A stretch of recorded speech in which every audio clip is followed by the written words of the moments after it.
alongside Stephen Ashworth. The 2024-25 season is right around the corner. Stephen, how are you feeling so far in these early practices? Feeling great. I think that the camaraderie is coming together, and it's been a fun group to play with. And it's nice to not be the transfer this year, but it's also cool to have some really talented transfers and young freshmen coming in and just trying to all figure it out together where our pieces come together. Well, some big changes for you over the offseason. You're now a father. Your son Tommy, just 4.5 months old. How has that changed your perspective on life and basketball? Yeah, it changes everything, honestly. Your wants are definitely come second to his needs because he's going to cry until he gets what he needs. But then also basketball-wise, it kind of puts into perspective what's important in life, and it's those relationships with your family and friends and close relatives. And so it's nice that every day after practice I get to come home to him and my wife Peyton. It's been a lot of fun. So what's harder, being on the basketball court or being a dad?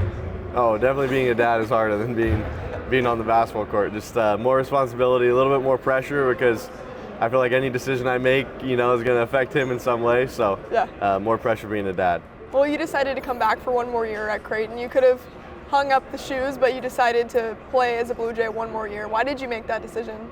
Yeah, honestly, I felt like there's opportunities here at Creighton that in some ways were some unfinished things that we wanted to accomplish and achieve, and it always helps when you got a All-American center returning as well. And when I made my decision, wasn't quite sure what Kalk was going to do, but at the same time, I knew that we had a chance to be special again this season, so I was looking forward to that. Yeah, when you think back to that Sweet 16 appearance from last season and losing to Tennessee, does that fuel this team even more?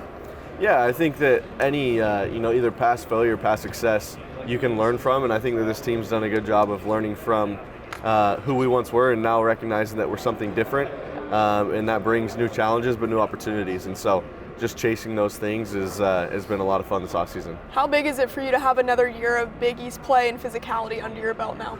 Yeah, I think it's huge. Coming into the Big East, it's definitely something that you're going to have to adjust to quickly, or else you're going to get left behind. And so just understanding the conference and the teams a little bit better.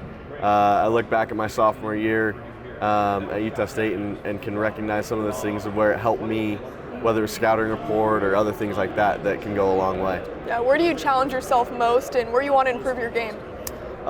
Really, I want to be as efficient as possible. I think if a point guard is efficient, efficiency over production is what I've kind of been focusing on this season, because if I'm efficient, I know that our team is going to win as many games as we can. And so really just trying to make sure that we don't turn the ball over, we get good shots, and then defensively just kind of picking up with where I left off, I felt like, from last season.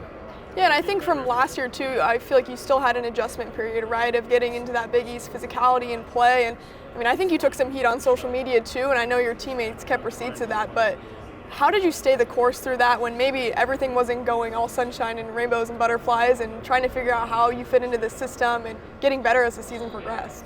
Yeah, I think you just have to trust the process, as cliche as it sounds. Yeah. But if you listen to everything that everybody else thinks about you, you never know who you really are. And I know who I am, and I know what I'm capable of, and so just stay confident with that. And that's, I guess, some advice to any other athlete that's going through something like that. Yeah, so what are the capabilities this season? Where do you see that potential?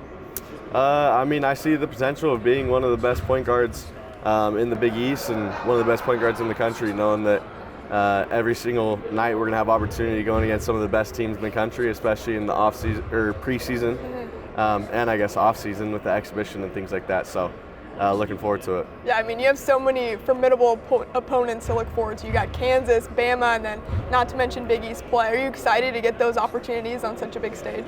Yeah, it's going to be awesome, and getting the opportunity to go back to Vegas, close to home, play out there will be a lot of fun. And then on the road at Bama, we know how great the matchup was with them last year, and it's always a fun opportunity when you get to bring a team like Kansas to your home court. So looking forward to it. Well, lots of new faces to this team. Lastly, Stephen, what do fans need to know about this year's squad?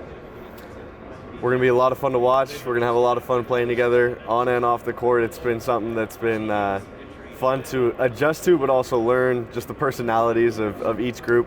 And it's going to be a fun season. Well, we're excited, Stephen. Thanks so much for the time. Thank you.